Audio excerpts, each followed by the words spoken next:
வணக்கம். நம்ம சேனலுக்கு தொடர்ந்து ஆதரவளித்து கூட இருக்கும் நல்ல உள்ளங்களுக்கு நன்றி. தொடர்ச்சியாக ஆதரவு கொடுங்க. அதாவது விஜய்க்கு மேலும் கட்டுப்பாடுகள். அதாவது ஈரோட்டில் கூட இப்போ பிரச்சாரம் நடக்குமா இல்லையான்னு தெரியல. நீங்கள் கேட்குறீங்க என்னங்க அது அப்படின்னா, 16ஆம் தேதினாங்க, 18ஆம் தேதினாங்க. இப்போது அறநிலைத்துறை எதிர்ப்பு தெரிவிக்கிறது.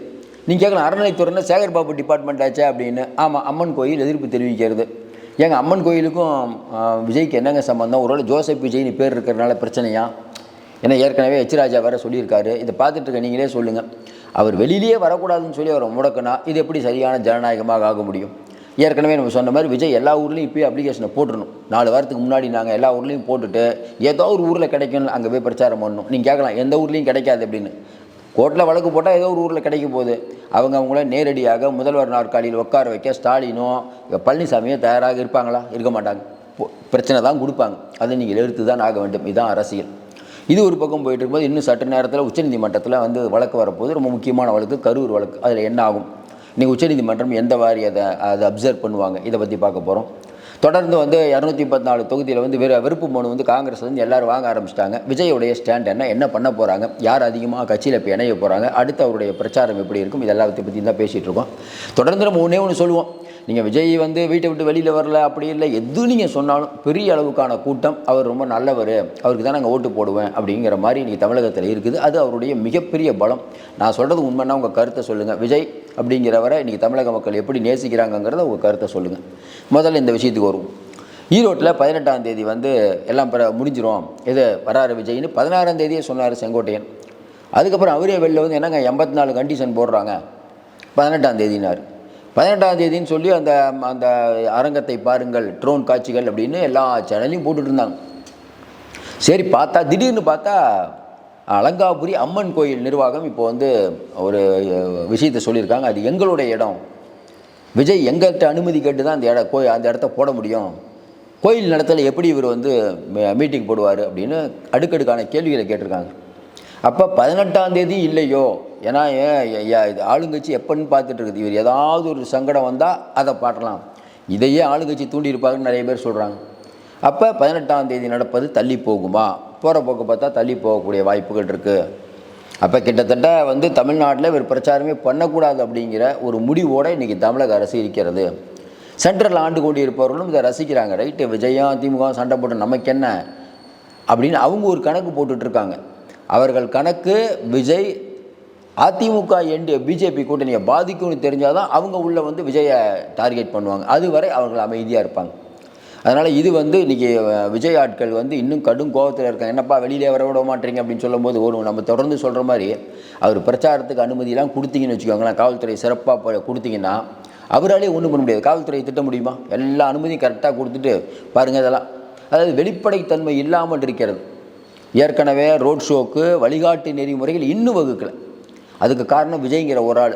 வழிகாட்டு நெறிமுறை வகுத்துட்டா எல்லா கட்சிக்கும் அதான்.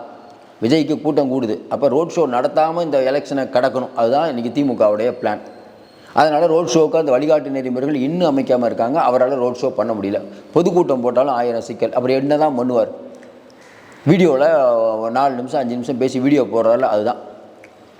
அப்போ இவ்வளோ அடக்குமுறைகள் இருக்கிறது சரிதானா அப்படிங்கும்போது விஜயை நம்பிக்கொண்டு இருக்கக்கூடிய கோடிக்கணக்கான பேர் நம்ம ஏற்கனவே சொன்ன மாதிரி, அதாவது என்னென்னா விஜய் எது செஞ்சாலும் ரைட்டுங்கிறாங்கல்ல. பார்த்துட்டு இருக்க நீங்கள் கூட சொல்லுங்கள், நிறைய பேர் விஜய் எது செஞ்சாலும் ரைட்டு, அவர் எந்த மூவ் பண்ணாலும் ரைட் அப்படிங்கிற ஒரு பெரிய ஆட்கள் இருக்கும்போது விஜய்க்கு அது ஒரு மிகப்பெரிய பலம். இன்னொரு பக்கம் பார்த்தா உச்சநீதிமன்றத்தில் இன்றைக்கி கரூர் வழக்கு ரொம்ப முக்கியமான வழக்கு.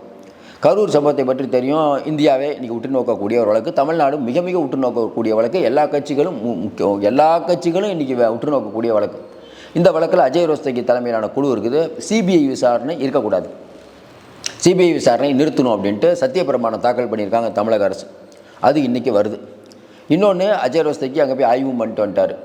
சிபிஐ 2 அறிக்கை கொடுத்துட்டாங்க. அது சம்பந்தமாக இன்றைக்கி உச்சநீதிமன்றம் என்ன சொல்ல போகுது? நம்ம ஏற்கனவே சொன்ன மாதிரி சிபிஐ விசாரணை ரத்து அப்படின்னு கண்டிப்பாக உச்சநீதிமன்றம் இன்றைக்கி சொல்லுவதற்கான வாய்ப்பே இல்லை. ஏன்னா இவ்வளோ தூரம் போனதுக்கப்புறம் மறுபடியும் முதல்ல இருந்து அப்படின்னா சரியான வாதமாக இருக்காது. ஏன்னா இப்போ முதல்ல அவங்க சிபிஐயோ அஜய் ரோஸ்தகி தலைமையிலான குழு அதுக்கெல்லாம் இடைக்காலமாக தான் சொல்லியிருந்தாங்க உச்சநீதிமன்றம். அப்போ இந்த தடவை ஒரு க்ளீன் பிக்சர் கொடுப்பாங்க அப்படின்னு நம்புகிறோம். ஒன்று. இன்னொன்று, தமிழக அரசு சத்தியப்பிரமாணத்தில் என்னென்ன சொல்ல போகுது அப்படிங்கிறதும் வரப்போகுது. அதனால் இது எது ஜெயிக்க போகுதுன்னு தெரில. நம்மை பொறுத்தவரை தமிழக அரசுடைய இது தள்ளுபடி தான் செய்யப்படும் சொல்கிறோம். விஜய்க்கு மறுபடியும் ஒரு வெற்றி கிடைக்கும்னு நினைக்கிறோம். இந்த கரூர் விஷயத்தை சீக்கிரம் முடிக்கணும் அப்படிங்கிறது எல்லாரோடைய எண்ணம், குறிப்பாக விஜய் பிஜேபியோட எண்ணம். பிஜேபிக்கு எதுனாலும் லாபம் தான், யார் மேலே குற்றச்சாட்டுனாலும் லாபம் தான். கடைசி நேரத்தில் அவங்க எப்படி மூவ் பண்ணுறாங்களோ அந்த மாதிரி பண்ணிக்கலாம்னு கூட அவங்க நினைக்கலாம். வெளியில் சொல்கிறது என்ன, பிஜேபி நினச்சா என்ன பண்ணுவோம், திமுக மேலேயும் தப்பு விஜய் மேலேயும் தப்பு, ரெண்டு எதிரிகளையும் ஒரே நேரத்தில் அடிப்போம். இல்லை திமுக தான் டார்கெட்டு, இல்லைங்க இடியை வச்சு திமுக வளைச்சிடலாம், கரூரை வச்சு விஜயை வளைச்சிடலாம் அப்படின்னு கூட பிஜேபி பிளான் பண்ணியிருக்கலாம். இப்படி ஒவ்வொருத்தரும் ஒவ்வொரு விதமான விஷயங்கள். நம்ம இன்னொன்று சொல்கிறோம், நீங்கள் விஜயே குற்றவாளின்னு சொன்னால் கூட வெகுஜன மக்கள் நம்புவாங்களா? ஆடலாம் பிஜேபி பண்ண சதிப்பா சொல்லுவாங்களா, சொல்ல மாட்டாங்களா? அதே பார்த்தீங்கன்னா 10 ரூபா தான் காரணம்னா, பார்த்தீங்கன்னா நாங்கள் சொன்னோம்ல 10 ரூபா மாட்டிக்கிட்டாரு. அப்போ எல்லாமே இன்றைக்கி அவர்கள் மேலும் கடும் கோபத்தில் இருக்கும்போது இந்த விஷயத்தை பொறுத்த வரைக்கும் எதுவுமே விஜய்க்கு லாபம் தான். 41 பேர் இறந்ததுக்கு பிறகும் விஜயோடைய மாஸ் குறையல, நான் அப்படி தான் நினைக்கிறேன். ஏன்னா வெளியில் மக்கள் பேசுகிறதெல்லாம் பார்த்தா அவர் செய்கிறது எல்லாம் ரைட்டுங்கிறாங்க.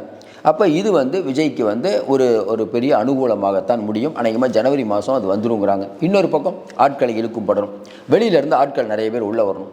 ஆட்கள் உள்ளே வர்றது பிரச்சனை இல்லை, நிறைய பேர் சொல்கிறாங்க, நிறைய பேர் காத்துட்ருக்காங்க. நமக்கு தெரிஞ்ச காளியம்மாள் இருந்து மருது அழகுராஜெலாம் திமுகவுக்கு போனார்ல, அவர்லாம் இங்கே தான் பேசிகிட்டு இருந்தார், ரொம்ப நாள் விஜய்க்கு ஆதரவாக தான் பேசிகிட்டு இருந்தார். விஜய் என்ன நினைக்கிறார், நிறைய பேரை உள்ளே இழுத்து யார் ஸ்பைன்னே தெரியாது, லட்சம் கோடி கையில் வச்சுருக்காங்க, இவங்களே ஆள் அனுப்பிவிடுவாங்க அங்கே என்ன நடக்குதுன்னு பார்த்துட்டு வரத்துக்கு. இது உண்டா இல்லையா? லட்சம் கோடிங்க சாதாரண பணமா? இந்த பணம் மறுபடியும் இருக்கணும்னா தான் மீண்டும் ஆட்சிக்கு வரணும், அதுக்காக எந்த எல்லைக்கும் போவோம். பாருங்கள், இன்றைக்கி பாருங்கள், உரிமை தொகையை எக்ஸ்டெண்ட் பண்ணுறாங்க. இவ்வளோ நாள் கொடுக்காத உரிமை தொகையை ஏன் எக்ஸ்டெண்ட் பண்ணுறீங்க? இவ்வளோ நாள் கொடுக்காத லேப்டாப்பை ஏன் கொடுக்க வைக்கிறீங்க? விஜய்னு ஒரு ஃபேக்டரி வருது, இளைஞர்கள் ஓட்டு வாங்குறாரு. அப்போ லேப்டாப் கொடுத்து இளைஞர்களை கவர் பண்ணுறது, நீங்களே சொல்லுங்கள், லேப்டாப் கொடுத்து இளைஞர்களை கவர முடியுமா? இந்த திட்டத்தை யார் ஐடியா கொடுத்ததுன்னு தெரில.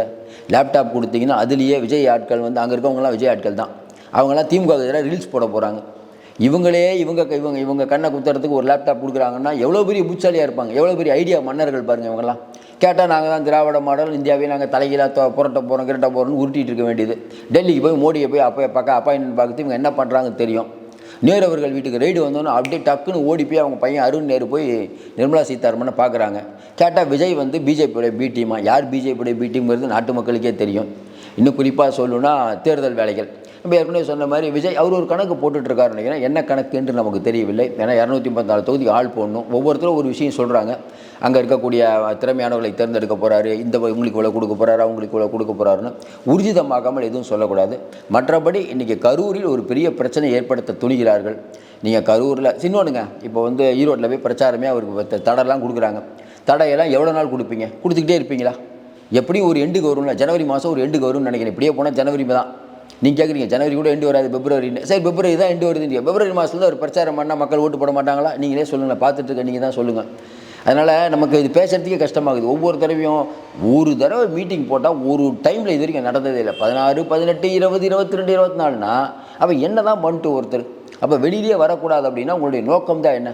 அதுக்கு நீங்கள் சொல்லிடலாம், விஜய் நீங்கள் நேராக தேர்தல் பிரச்சாரத்துக்கு உங்கள் சின்னத்தோட ஒரு வீடியோ மட்டும் போட்டு வீட்டில் உட்காந்துருங்க. நீங்கள் வெளியில் வந்தால் கூட்டம் கூடுது, வெளியில் வந்தால் கூட்டம் கூடுது. அப்படி எதுக்கு தான் இவ்வளோ போலீஸ் பாதுகாப்பில் இருக்கீங்க? நல்லா யோசனை பாருங்கள். பாதுகாப்பு கொடுக்க முடியாது அப்படின்னு, அதாவது பிரதமர் மோடி, அமித்ஷா, எவ்வளோ பேர் வெளியே புட்டின் வராரு, அதுக்கெல்லாம் பாதுகாப்பு கொடுக்க முடியுது. விஜய்க்கு நீங்கள் பாதுகாப்பு கொடுக்க முடியல, அவங்க மக்கள் திரள்றாங்க அப்படின்னா மக்களை கட்டுப்படுத்த வேண்டியதான காவல்துறையின் கடமை. அப்போ ஏன் பண்ணல? அதனால் இந்த விஷயத்தை பொறுத்த வரைக்கும் விஜய்க்கு செய்வது இவர்கள் மிகப்பெரிய துரோகம் தான் மக்கள் நினைக்கிறாங்க. மக்கள் நீங்கள் உங்கள் கருத்தை சொல்லுங்கள். தொடர்ந்து நிறைய நம்ம அண்மை தகவலை தந்துட்டுருக்கோம். தொடர்ந்து ஆதரவு கொடுங்கள். மீண்டும் சந்திப்போம். நன்றி, வணக்கம்.